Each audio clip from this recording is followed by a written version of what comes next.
प्यारे दोस्तों नमस्कार। आदर्श टीचिंग सेंटर के YouTube चैनल पे आप सबों का हार्दिक स्वागत है। मैं आदर्श कुमार आप लोगों के बीच फिर मुखातिब हो रहा हूँ। ज्योग्राफी संसाधन और उसका विकास क्लास 10 का जो पहला एक्सरसाइज है, पहला चैप्टर है संसाधन और उसका विकास, उसके दूसरे लेक्चर को लेकर के पार्ट 2 को लेकर के और लेक्चर को स्टार्ट करने से पहले एक छोटा सा मोटिवेशनल थॉट्स आपके बीच शेयर करना चाहता हूँ। टूटी हुई टहनी ही पतवार बनती है, टूटी हुई टहनी ही पतवार बनती है। चिंगारी भड़क कर अंगार बनती है, चिंगारी भड़क कर अंगार बनती है। रौंदी गई हो जिस मिट्टी को बेबस समझकर, एक दिन वही मिट्टी ऊंची मीनार बनती है। तो मेरे दोस्तों आप अपने स्टडी को जारी रखिए, आप अपनी पढ़ाई को कंटिन्यू रखिए। आप टूटी हुई टहनी है तो वही पतवार बनता है और बहुत लोगों को पार लगाता है, बहुत लोगों को नाव का पतवार बन के पार लगाता है। उसी प्रकार आप अपने माँ बाप के लिए जो है पतवार का काम करें, उनको खुशी दें, उनके लिए वो खुश रह पाए, इसके लिए आप पढ़ें, आप पढ़ें, हम पढ़ें। हमारा भी उद्देश्य होना चाहिए अपने आप को बेहतर बनाना और बेहतर बनाना।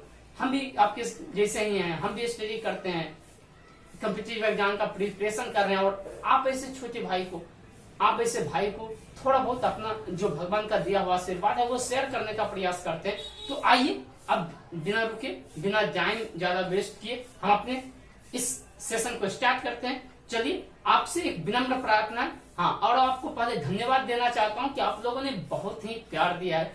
विगत कल और आज मिला करके लगभग 90 के अप्रोक्स 85 प्लस सब्सक्राइबर्स हमारे बजे हैं। अब अपना परिवार जल्द ही 1000 हो जाएगा। उसके लिए आप लोग को थोड़ा सा मेहनत करना है, प्रत्येक आदमी को थोड़ा सा वीडियो को शेयर करना है। यदि आपको अच्छा लगेगा तो आपका परिवार बहुत ही जल्द 1000 हो जाएगा। मात्र 200-300 पीछे हैं, 300 के अप्रोक्स पीछे हैं। तो जल्दी एक ये काम हमारे लिए कीजिएगा। चलिए अब आपका टाइम वेस्ट नहीं करेंगे, सीधे वीडियो पर आते हैं। क्या है, हम लोग पढ़े थे कल पढ़े थे संसाधन का जो प्राकृतिक संसाधन है उसके पाठ को बहुत अच्छे से पढ़ चुके थे। आज स्टार्ट करेंगे मानव संसाधन से। किससे? मानव संसाधन से। तो मानव निर्मित संसाधन। क्या? मानव निर्मित संसाधन। निर्मित का मतलब क्या होता है कि मनुष्य निर्माण किया होगा। मानव निर्मित का अर्थ है कि मनुष्य के द्वारा निर्माण किया गया। तो वैसा संसाधन जिसका निर्माण, वैसा संसाधन जिसका निर्माण मनुष्य के द्वारा हुआ होगा, मानव के द्वारा हुआ होगा, जिसका निर्माण मानव किया होगा, उस संसाधन को क्या बोलेंगे? मानव निर्मित संसाधन। वैसा संसाधन जिसका निर्माण, वैसा संसाधन जिसका निर्माण मानव के द्वारा हुआ हो, मनुष्य के द्वारा हुआ हो, उस संसाधन को मानव निर्मित संसाधन कहा जाता है। क्या कहा जाता है? मानव निर्मित संसाधन। जैसे ये घर जो है जहाँ हम वीडियो बना रहे हैं, वो घर क्या है? वो घर किसी ने बनाया होगा, किसी आदमी ने बनाया होगा, तो वो घर हो गया। ये बोझ जिसपे हम लोग पढ़ाई कर रहे हैं, हम पढ़ा रहे हैं, आप पढ़ रहे हैं, हमारा सौभाग्य है कि आपके बीच 2 शब्द बोलने का भगवान ने आशीर्वाद दिया है, आपके बीच बोल रहे हैं। तो ये किसका बना हुआ? कौन बनाया होगा? हम आप ऐसे ही मानव बनाया होगा, जिससे हम लोग आते जाते हैं। ऑटो रिक्शा, विभिन्न प्रकार की गाड़ियां, क्या कौन बनाया है? मानव बनाया है। ठीक, तो ये क्या है? मानव संसाधन। रोड, रेलगाड़ी, जो रेलगाड़ी की पटरियां हैं, ये सब कौन बनाए? मानव बनाए। तो ये कौन सा संसाधन हो जाएगा? मानव निर्मित संसाधन। हम उम्मीद करते हैं कि आपको ये समझ में आ गया होगा। अब आते हैं मानव संसाधन क्यों, कि मानव क्यों संसाधन है, मानव को संसाधन की गिनती में क्यों रखा गया, मानव क्यों संसाधन है? तो मानव को संसाधन इसीलिए कहा जाता है, मानव संसाधन इसीलिए है, या मानव को संसाधन इसीलिए कहा जाता है क्योंकि मनुष्य अपनी बौद्धिक शक्ति के माध्यम से और शारीरिक शक्ति के माध्यम से, शरीर की शक्ति और बुद्धि की शक्ति, बौद्धिक शक्ति का उपयोग करके किसी बेकार सामान को, किसी बेकार संसाधन को, किसी पड़े हुए संसाधन को, उसको मूल्यवान बना देता है, महत्वपूर्ण बना देता है, वैल्यूएबल बना देता है, उसको यूज के लायक बना देता है। और हम लोग जानते हैं कि कोई भी संसाधन तब होता है जबकि उसका कुछ न कुछ वैल्यू हो। जब पड़े हुए संसाधन, बेकार संसाधन को का वैल्यू हो गया, मूल्य हो गया और लोग यूज करने लगा, तो बताइए किसके द्वारा हुआ? मनुष्य के द्वारा हुआ ना। तो जब मनुष्य के द्वारा हुआ तो यही कारण है कि मनुष्य को क्या बोला गया? मानव संसाधन। तो क्लियर हो गया होगा कि मनुष्य को संसाधन इसीलिए बोला गया, एक महत्वपूर्ण संसाधन इसीलिए बोला गया क्योंकि मनुष्य अपनी शारीरिक शक्ति, बौद्धिक और तकनीकी माध्यम से, तकनीकी टेक्नोलॉजी का हेल्प लेकर के क्या करता है? किसी पड़े हुए संसाधन को, किसी रखे हुए संसाधन को, किसी जिस संसाधन का यूज नहीं हो रहा होगा उस संसाधन का यूज करता है और उसका यूज करके अपने योग्य काम के योग्य बना लेता है या अन्य लोगों को उससे हेल्प हो जाता है। तो क्या हुआ? उस संसाधन का मूल्य बढ़ गया। जब किसी का मूल्य बढ़ जाता है तो वो संसाधन के कैटेगरी में आ जाता है। तो ये किसके द्वारा हुआ? मानव के द्वारा हुआ। मानव के द्वारा हुआ। यही कारण है कि मानव को क्या बोला गया? संसाधन बोला गया। अब देखो, हम उम्मीद करते हैं कि ये क्लियर होगा। संसाधनों का अब विदोहन। विदोहन का मतलब होता है कि ज्यादा यूज कर लेना, जितना जरूरी नहीं उससे ज्यादा यूज करना, बर्बाद करना, जिसको बर्बाद करना बोल सकते हो। तो संसाधन के विदोहन से तात्पर्य है कि संसाधनों का अत्यधिक आवश्यकता से ज्यादा यूज करना। संसाधनों के विदोहन से तात्पर्य है कि संसाधनों का आवश्यकता से, मनुष्य अपनी आवश्यकता से जब अधिक संसाधनों का यूज करने लगेगा, मतलब जितना उसका जरूरत नहीं है उसको उससे ज्यादा यूज करने लगेगा, तो फिर संसाधन क्या होते चले जाएंगे? बर्बाद होंगे, समाप्त होंगे। और जब समाप्त होंगे तो उसकी कमियां महसूस होगी। जैसे हम लोग समझते हैं, तो यही जो कमी महसूस होगा, यही जो बर्बाद हो गया संसाधन, यही क्या कहलाएगा? संसाधन का विदोहन कहलाएगा। क्या कहलाएगा? संसाधन का विदोहन कहलाएगा। संसाधन का विदोहन कहलाएगा।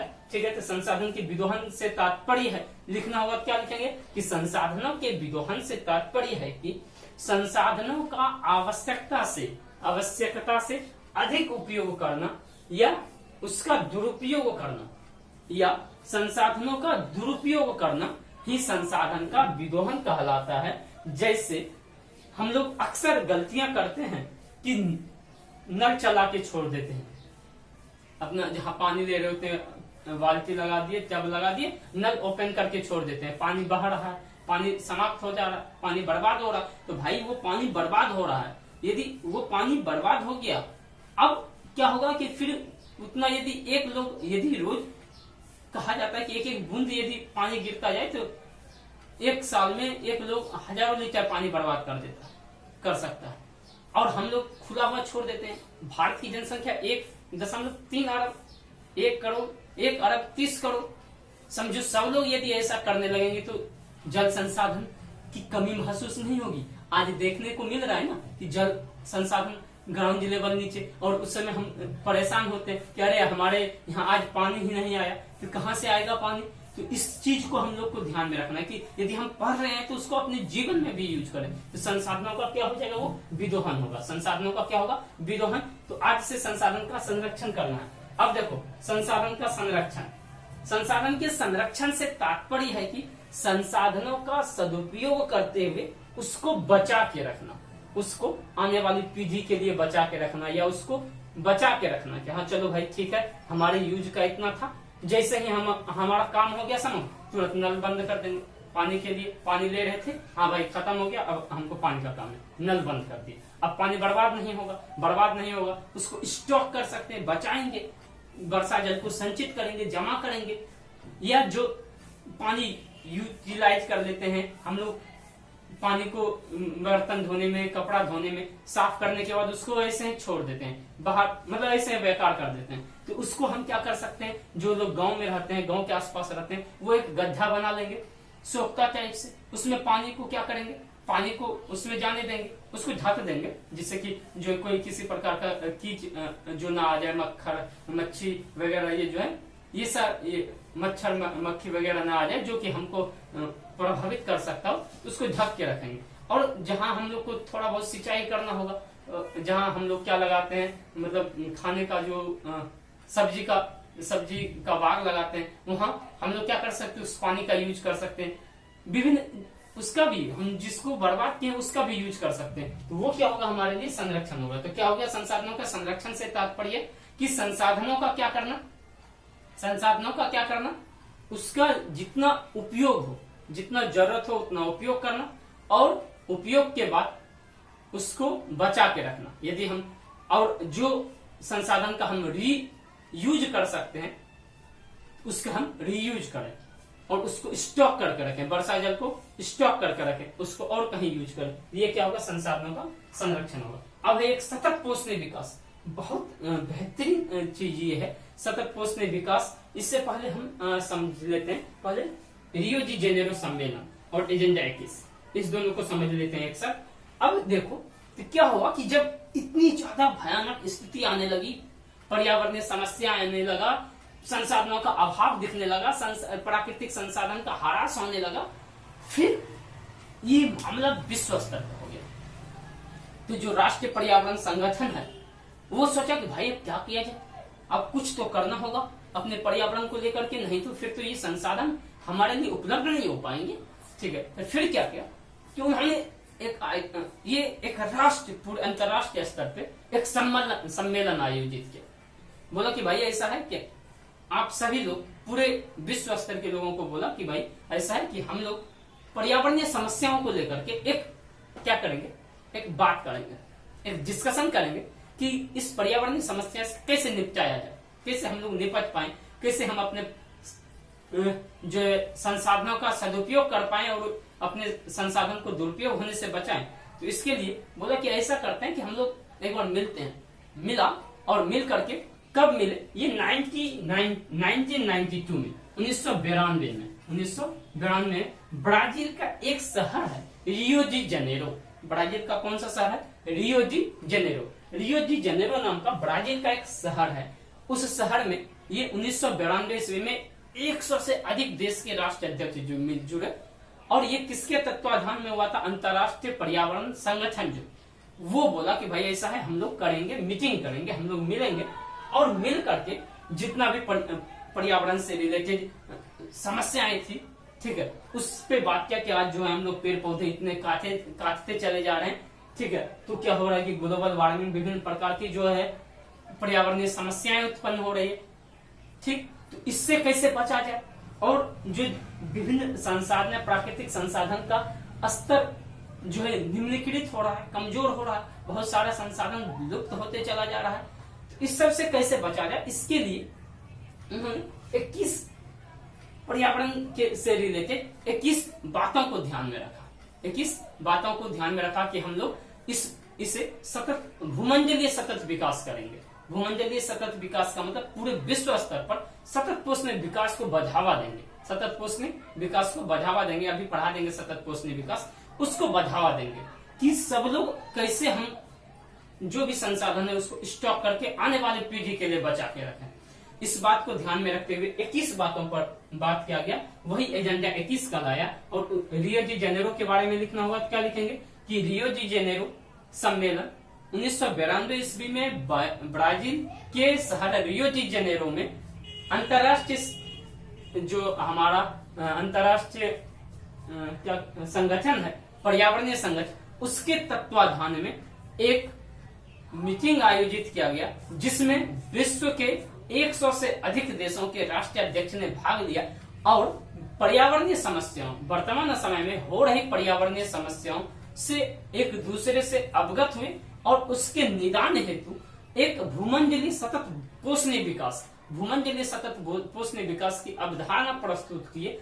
इसी अवधारणा में 21 कसौटियां, मतलब 21 थॉट्स आए, 21 पॉइंट आए, 21 पॉइंट को नोट किया गया, जिस पर वर्तमान समय में उस समय निर्णय लिया गया कि हम लोग को इसी बात को ध्यान में रखना है। और ये सम्मेलन जून 1992 में हुआ था।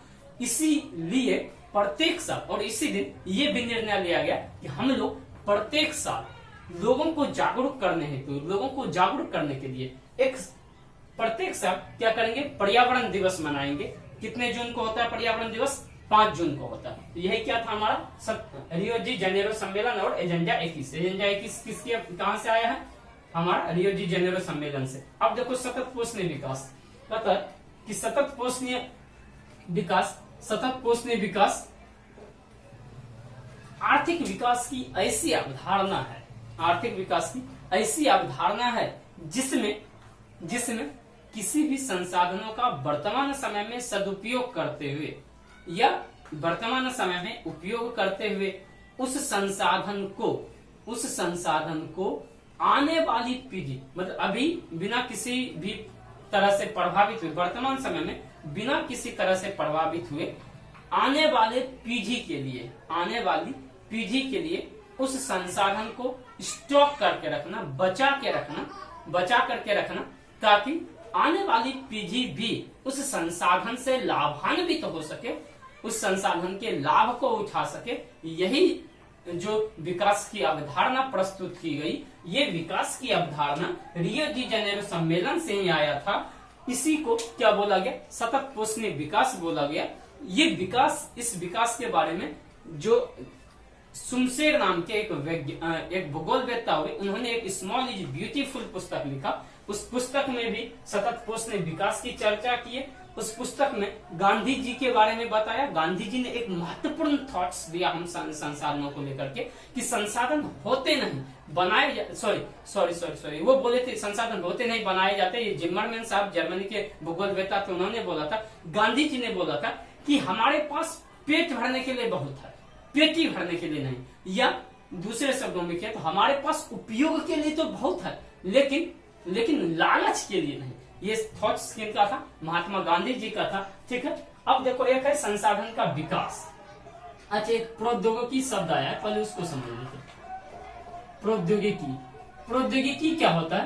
कहता है प्रौद्योगिकी का तात्पर्य है कि किसी भी काम को करने के लिए, को आसान बनाने में जिस तकनीकी का यूज होता है, जिस टेक्नोलॉजी का यूज होता है, वही क्या कहा जाता है? प्रौद्योगिकी। किसी भी डिफिकल्ट काम को करने के लिए जब हम किसी इंस्ट्रूमेंट का यूज करते हैं, किसी तकनीकी का यूज करते हैं, तो वही क्या होता है? हमारा प्रौद्योगिकी होता है। अब एक है संसाधन का विकास। तो संसाधन का विकास से तात्पर्य है कि संसाधन का विकास, आप इसको समझो, ये सिर्फ समझना है, संसाधन का विकास। अब देखो इसका तात्पर्य है कि संसाधन का विकास से क्या तात्पर्य, कि संसाधन को हर एक लोगों तक समान मात्रा में देना। ये देखो संसाधन जो है, संसाधन मानव जीवन के लिए बहुत महत्वपूर्ण है। संसाधन मानव जीवन के लिए बहुत महत्वपूर्ण है। इसी संसाधन के बदौलत मानव क्या अपना जीवन यापन कर पाता है। ठीक, ये संसाधन जो होते हैं, जैसे आप देख लो ना, भूमि हो गया, जल हो गया, ये सब कहाँ क्या है? प्राकृतिक संसाधन है। हवा प्राकृतिक संसाधन। यदि हवा 2 मिनट की 5 मिनट के लिए रुक जाए, तो 5 मिनट के लिए रुक जाए तो हो गया, फिर तो समाप्त है। ठीक, पेड़ पौधे समाप्त हो रहे हैं, उसको बचा के रखना है, तो ये क्या है? हमारा प्राकृतिक संसाधन। लेकिन और ये जो प्राकृतिक संसाधन है, ये किसकी देन है? प्रकृति की देन। कहा जाता है कि संसाधन प्राकृतिक, ये जो संसाधन होते हैं वो प्रकृति की देन होते हैं। लेकिन आज के समय में थोड़ी परेशानियां उत्पन्न हुई कि ये जो संसाधन है, ये 2 अलग तरीके से बच चुका है। इसमें परेशानियां क्या है कि एक लोग को संसाधन अधिक मिल गया, जितना उनको जरूरत नहीं था उससे ज्यादा मिल गया, वो बर्बाद कर रहे हैं। और एक लोग को संसाधन मिल ही नहीं पा रहा, उनको संसाधन का अभाव। ठीक, तो ये विकट समस्याएं उत्पन्न हो रही। इसी समस्या को दूर करने के लिए क्या करना होगा? हम लोगों को जागरूक होना होगा और अपने अधिकार के लिए, अपने अपने क्षेत्र अधिकार के लिए, अपने अपने लिए क्या करना होगा?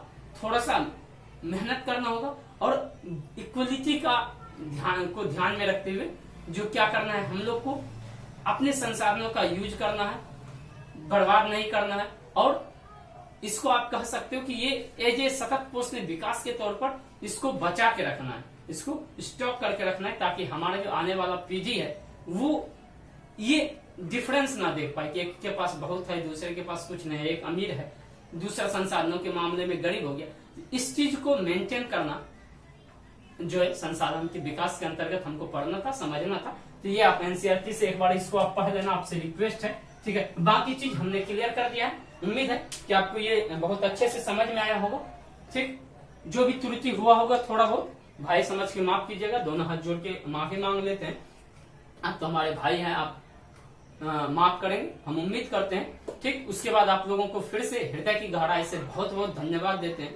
बहुत बहुत धन्यवाद देते हैं, बहुत बहुत साधुवाद देते हैं, बहुत बहुत प्यार है कि जो आप लोगों ने हमारे लिए किया है ये महत्वपूर्ण है। ये हम इसका ऋण नहीं चुका सकते हैं। आप लोगों ने इतना प्यार दिया विगत ये आज और कल, पिछले कल और आज इतना बेहतरीन तरीके से हमारे YouTube चैनल को आपने हमारे वीडियो को देखा है, उसके बाद सब्सक्राइब किया है। हम उम्मीद करते हैं कि ये प्यार आप बनाए रखेंगे। ये आपको सेशन अच्छा लगा होगा तो दूसरे तक शेयर करेंगे, अपने भाई को आगे बढ़ाने में मदद करेंगे।